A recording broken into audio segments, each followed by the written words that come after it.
warahmatullahi wabarakatuh. Perkenalkan, nama saya Aprionaldo Hendra Saputra, PMC 1C0181171. Saya mahasiswa Universitas Bengkulu, jurusan S1 Akuntansi 2018. Di kesempatan kali ini saya akan menjelaskan materi mengenai liabilitas. Bagaimana penjelasannya? Simak berikut ini. Baiklah, di sini saya akan menjelaskan materi mengenai liabilitas.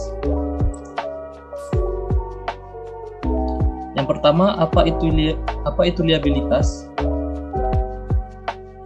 Liabilitas merupakan suatu kewajiban yang dimiliki seseorang atau perusahaan yang harus dibayar berdasarkan periode tertentu. Biasanya didasarkan atas nilai uang.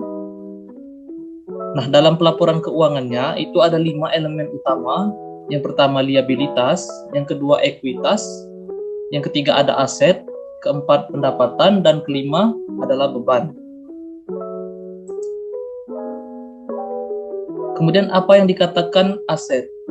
Jadi dalam aset itu ada 3 karakteristiknya. Yang pertama sumber daya yang dapat dikuasai dan dapat dikendalikan.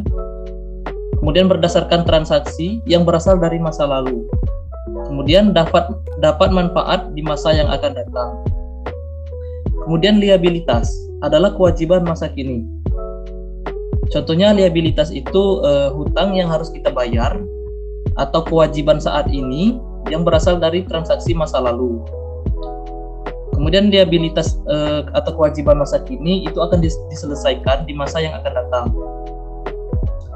Ada 3 cara dalam kita melunasi hutang. Yang pertama dengan cash, yang kedua menyerahkan aset kita yang lain, atau menimbulkan hutang baru dalam membayar kewajiban masa kini.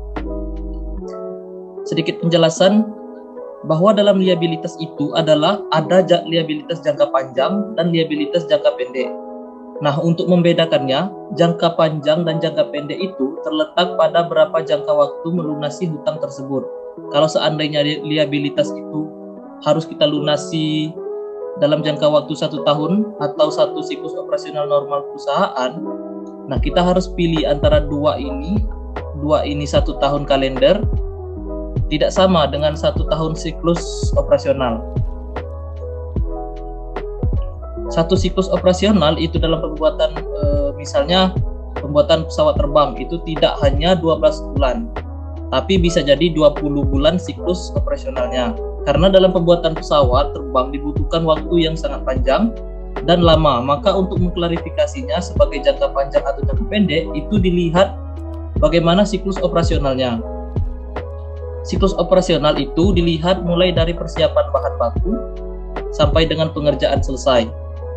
Karena memang membuat pesawat terbang itu tidak mungkin dibuat dalam 1 tahun siklus operasional, apalagi misalnya kapal pesiar dan lain-lain. Selanjutnya,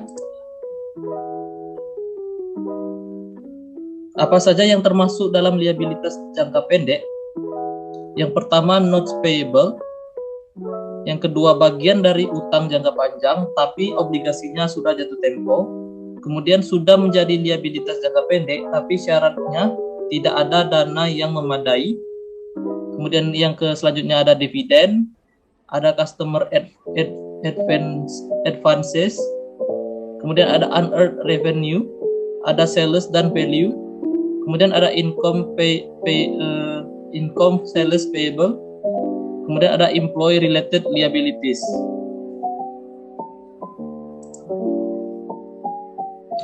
Liabilitas jangka pendek dikenal juga dengan istilah kewajiban lancar dan digunakan sebagai komponen kunci dalam beberapa langkah likuiditas jangka pendek.